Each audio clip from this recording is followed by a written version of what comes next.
Welcome to Pick Up and Deliver, the podcast where I pick up my audio recorders, I step off the train, and deliver an episode to you while I stroll home. I'm Brendan Riley.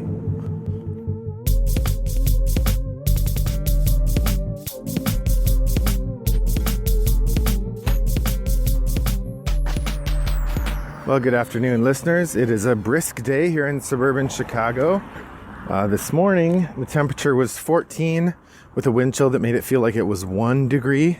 Today it's a bit warm. This afternoon it feels a bit warmer than that, but still pretty chilly. That said, I'm happy to be talking to you, and I'm enjoying a nice walk in the brisk weather.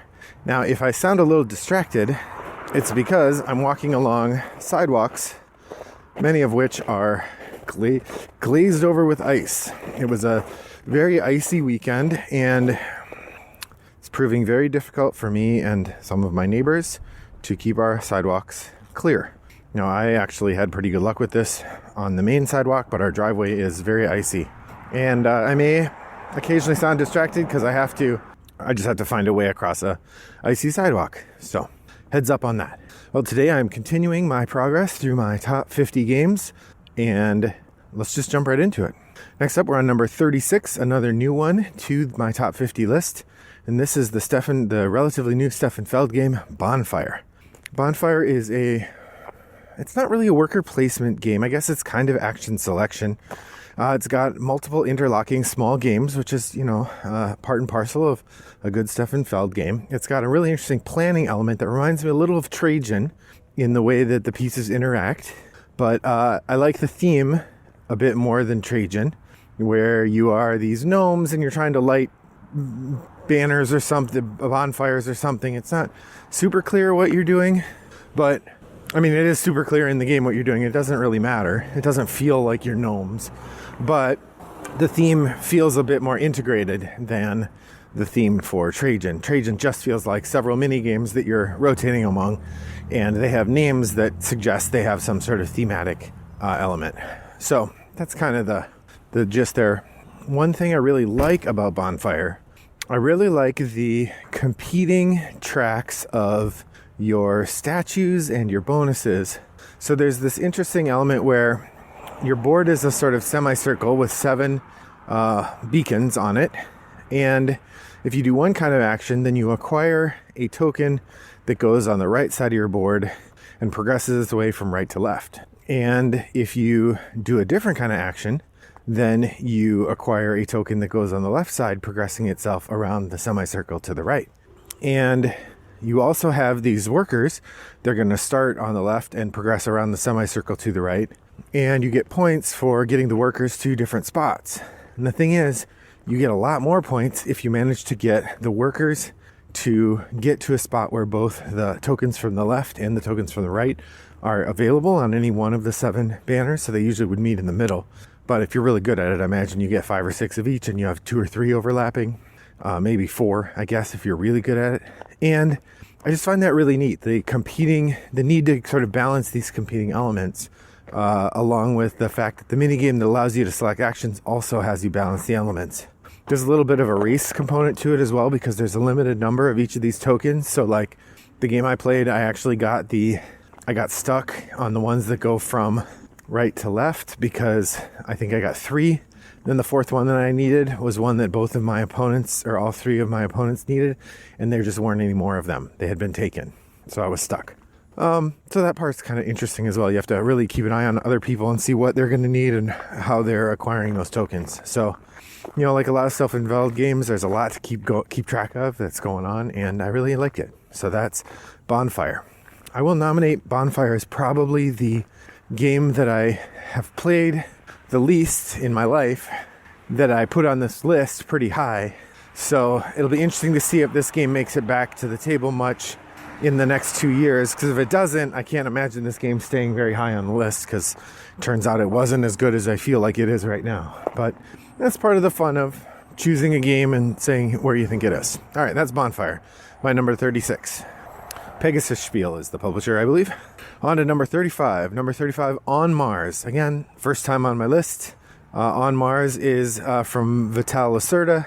And I don't have a copy of this. My friend Paul has it, but I have played played with him 3 times, and I played once at Toggle. So I've actually played this quite a few times. I really like, again, the interlocking systems, the complexity, the elaborate planning that's involved to try to get all of the pieces in a row. I love the way, my particular favorite thing is the scientist cards, which feel a little bit silly at first, but if you can get a combo of a couple of them that work well together, wow, you can really just ratchet up the combo scoring, which is a big part of Lacerda games, as I understand, and is certainly a big part of On Mars. I'll offer as a sort of secondary thing I really like about it. I really like the fact that you can take actions either in space or down below, but not both. Or no, you can take actions in either place. You can only move your pieces up or down when the rocket goes. So you have this interesting element. In the beginning of the game, you're going to go up and down with the rocket every time it goes. But as the game goes along, the number of times that rocket goes up and down gets reduced, and then you have to start making some crucial decisions. Do I go up to the orbiting space station to do stuff, or do I stay down on the surface of Mars? There's a lot of really clever stuff happening in the game, and it really rewards multiple plays, at least the 4 that I've done. So looking forward to playing that more. I know my friend ordered the expansion, so looking forward to seeing what that brings as well. That's On Mars from Vital Lacerda and Eagle Gryphon Games, my number 35. On to my number 34, another game that I've played once and it made it on the list. Wow, Brendan, you are flighty. You can play a game once and be like, well, top 50 game of all time. But that's just how good these games are. I'm playing them and I'm like, dang, these games are good. And this is the Martin Wallace game, Anno 1800.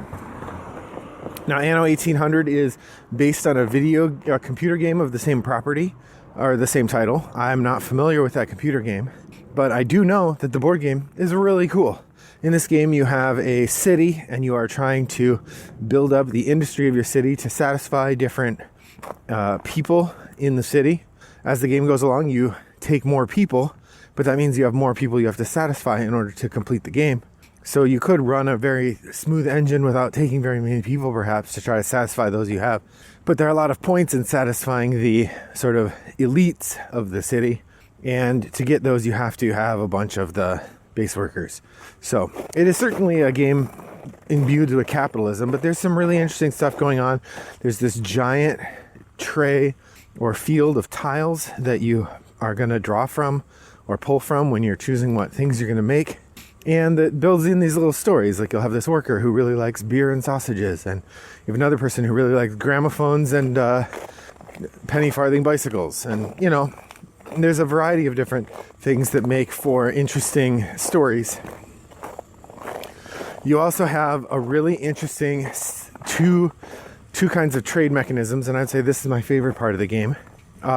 You have, if one of your opponents makes a material that you need to use, you can use it from them by just paying them a gold and playing one of your trading tokens.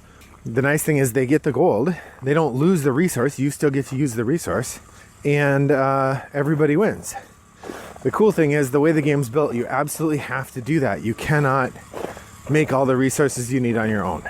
The game also has a mechanism that sort of explains the idea of trading with communities that are far away, that's at least shaped in the narrative to be less exploitative than a colonizing kind of trading would be.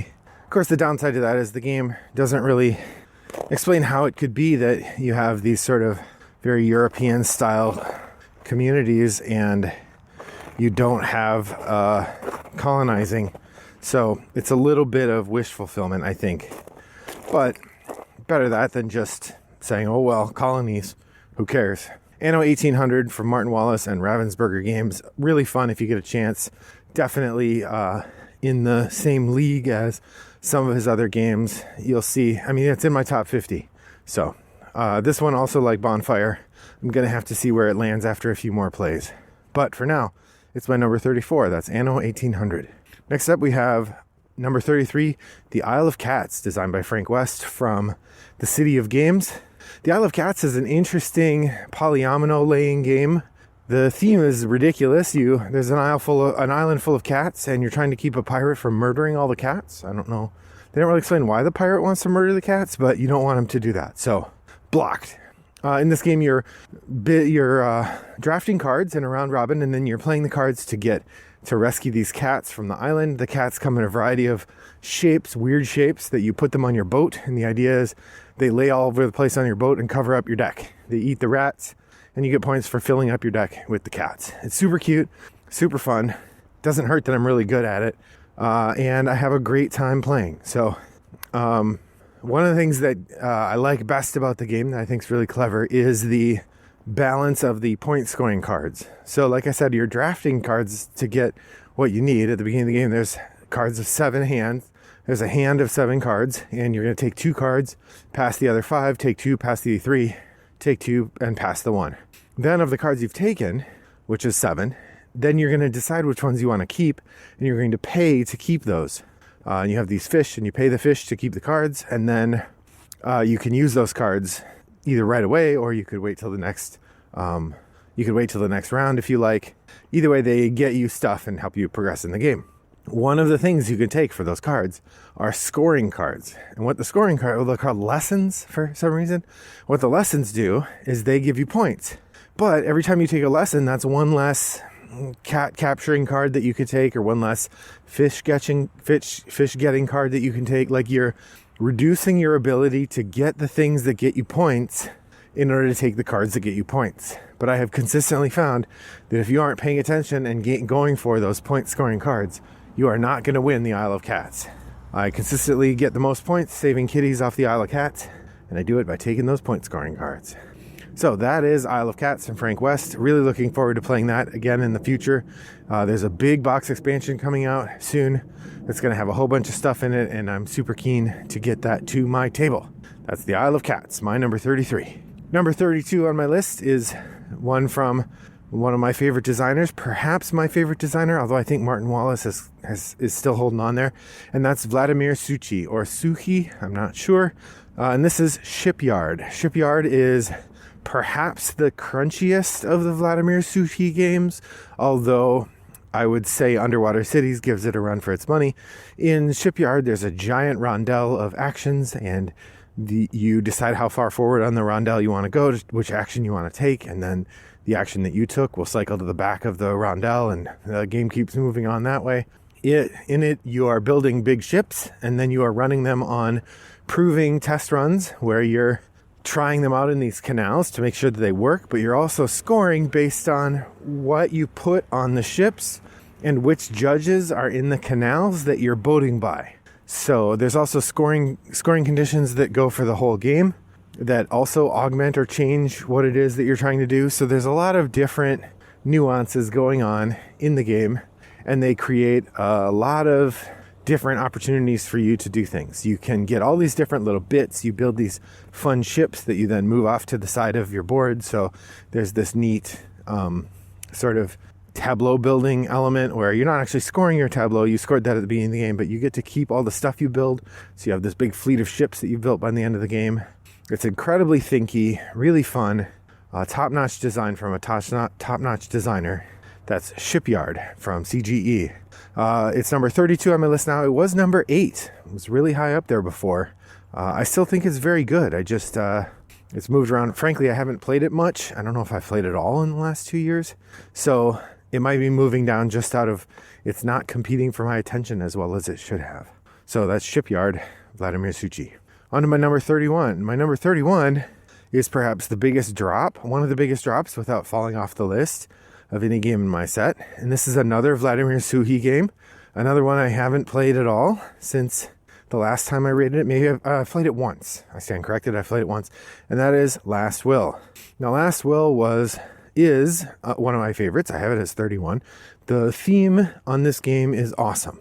The idea is you are the nephew of a wealthy, nephew or niece of a wealthy person who spent their whole life earning money, never spent it.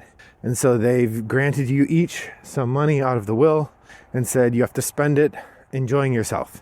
And the person who spends it the fastest gets the rest of the money. It's themed around sort of late Victorian era society. So you are going to dinner, you're riding horses, you're throwing parties, you're buying and selling property, although you're not allowed to have any property at the end of the game. at least if you want to win. So you buy property and then you have a bunch of parties and trash it, and then you sell it when it's dropped in value. And yeah, it's just there's a lot of really fun things going on in the theme. I have the Getting Sacked expansion, which I still have not tried. In this one, you also have a job, so you have to try to get fired because you keep getting money from your job, and you don't want that. It's ridiculous. The art style is great. I think the thing I like best about it is the theme. Just this idea, like, there's stories that emerge with every card that you get. My favorite card, there's a card called, like, Friend from Out of Town.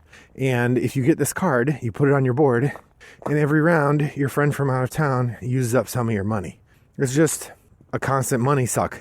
And it's this person who, it's like they came to stay with you, and they're just mooching off you. It's hilarious. The things that have made it move down, one, it's good, but it's pretty much the same every time you play it. So when there are so many games of such diverse strategy and options, it's a little lighter than I would have liked, or maybe a little less deep than some of these other games I have on my list.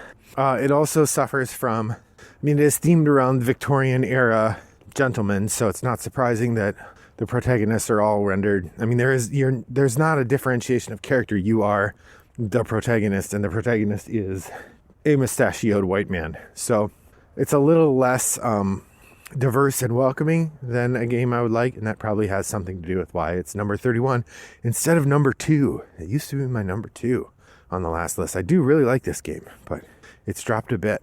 That's Last Will, Vladimir Suchy.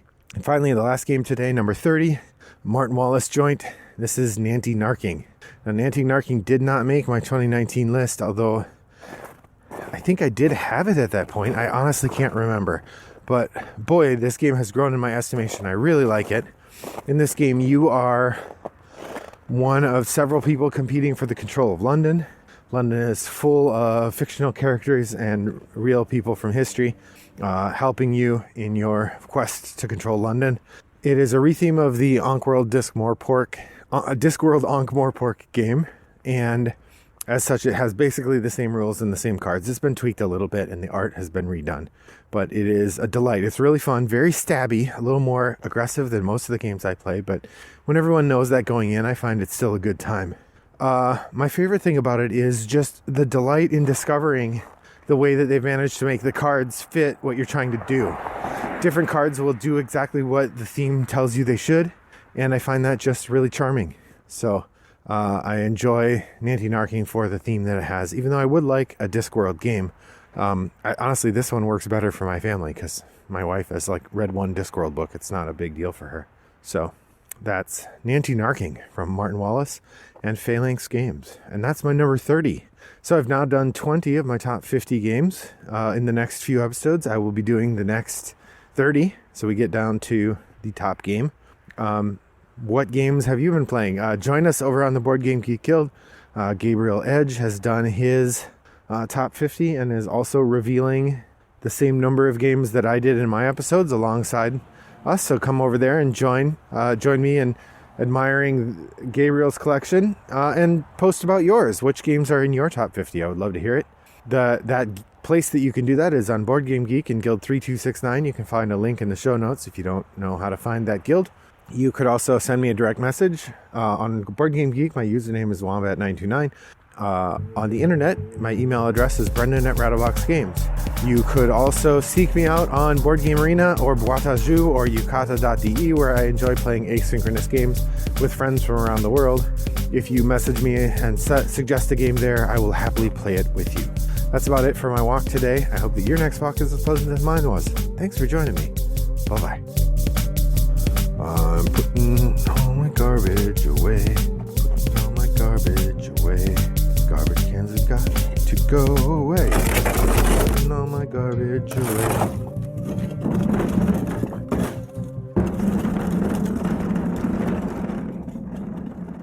Brought to you by Rattlebox Games.